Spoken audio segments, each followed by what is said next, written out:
ఈరోజు కృష్ణ జన్మాష్టమి. మనం కృష్ణుడు అన్నప్పుడు ఆయన గురించి ఎన్నో అపార్థాలున్నాయి. మనం కృష్ణుడు అనగానే చాలామందికి గోపికలు, వెన్న, వేణువు గురించి మాత్రమే గుర్తొస్తాయి. అవునా? మనం తెలుసుకోవలసిన విషయం ఏంటంటే ఆయన వెన్న దొంగతనాలన్నీ 6 ఏళ్ళు లేదా 8 ఏళ్ల వయసొచ్చే వరకే జరిగాయి. గోపికలతో వ్యవహారాలు 16 సంవత్సరాలు వచ్చేవరకే జరిగాయి.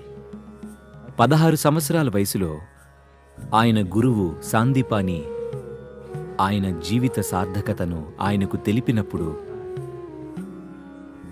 ముందుగా తను బృందావనం వదిలిపెట్టి వెళ్ళిపోయాడు. మళ్ళీ ఎప్పుడూ తిరిగి రాలేదు. బంధువులని చూద్దామనో లేదా గోపికల్ని, తన స్నేహితుల్ని చూద్దామనో రాలేదతను. అక్కడితో అయిపోయిందది. 16 సంవత్సరాలకు వదిలి వెళ్ళిపోయాడు. తను వెళ్లే ముందు, ఈ రోజున మనం కృష్ణుణ్ణి స్మరించాలంటే రాధే కృష్ణ అంటాం. రాధ కృష్ణుడి కంటే ముందు వస్తుంది.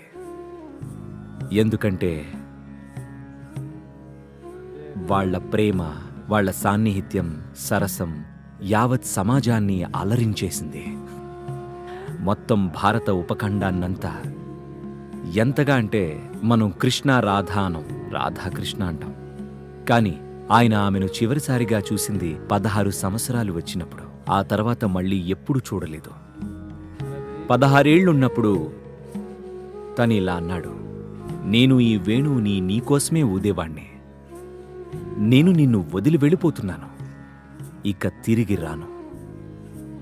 మరి మన ప్రేమకు సమర్పణగా నీకిది ఇస్తున్నాను. ఇదిగో తీసుకో. ఇక ఎప్పటికీ ఓదను అన్నాడు. తిరిగి ఎప్పుడూ ఆయన వేణువు గానం చేయలేదు. అప్పటి నుండి వేణువు గానం చేసింది రాధే. ఆయన మళ్ళీ ఎప్పుడూ 16 తర్వాత వేణువుని ఊదలేదు. 16 నుంచి 21 వరకు ఆయన ఒక బ్రహ్మచారి జీవితం గడిపారు. సన్యాసం తీసుకున్నారు. ఒక బ్రహ్మచారిగా జీవిస్తూ కఠోర సాధన చేశారాయన. ఆ తరువాత తన జీవితాన్నంతా రాజకీయానికి, ఆధ్యాత్మికతకు ముడిపెట్టేందుకు అంకితం చేశారు. అది విపత్పరిణామాలతో ముగిసిందనుకోండి, కాని ఆయన చేయగలిగిందంతా చేశారు.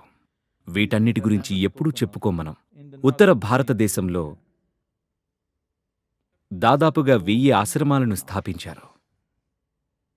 ఎందుకంటే ఆధ్యాత్మిక ప్రక్రియ అనేది ఒక ప్రత్యేకమైనదిగా ఉండకూడదన్నది ఆయన ఉద్దేశం. అది జీవన విధానమవ్వాలి.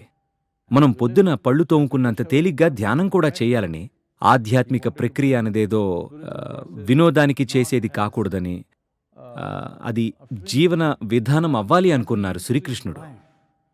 ముఖ్యంగా పాలించే రాజులకు. అప్పట్లో ఎంతోమంది రాజులు పాలించేవారు దేశాన్ని. ఆయన కృషి ఇదే. అప్పటి రాజకీయాలను ఆధ్యాత్మిక దిశగా మళ్లించడం. ఆ రోజుల్లో రాజకీయాలన్నవి ప్రజాస్వామ్యంలో లేవు.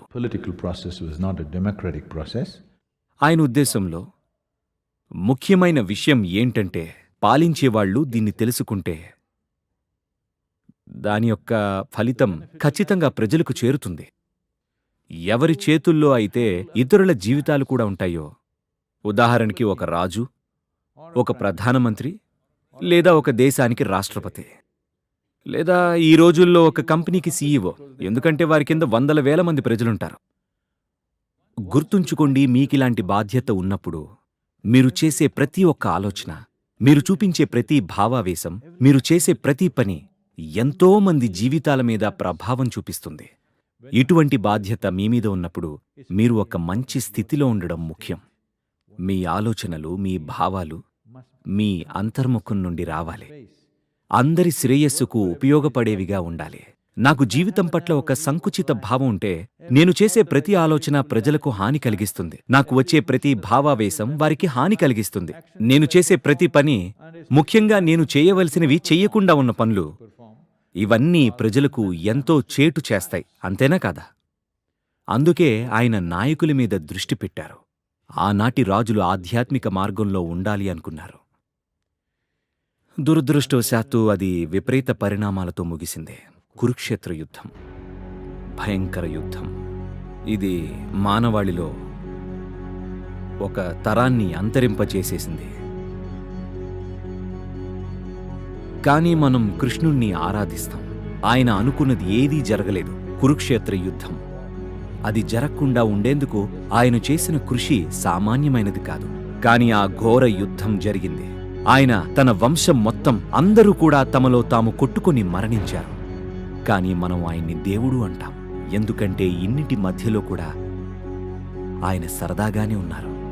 ఆయన చుట్టూ జరుగుతున్న ఘోర సత్యం, ఘోరమైన నాటకం జరిగినా అది ఆయన్ని అంటలేదు. but still untouched. మనం దేవుడు అనేది ఆ స్వభావాన్ని. ఇది మీరు కూడా చేయగలరు, అవునా? మీరు ప్రపంచంలో ఉన్నత విజయాలు సాధిస్తారా లేదా అన్నదే ఎన్నో అంశాల మీద ఆధారపడి ఉంది.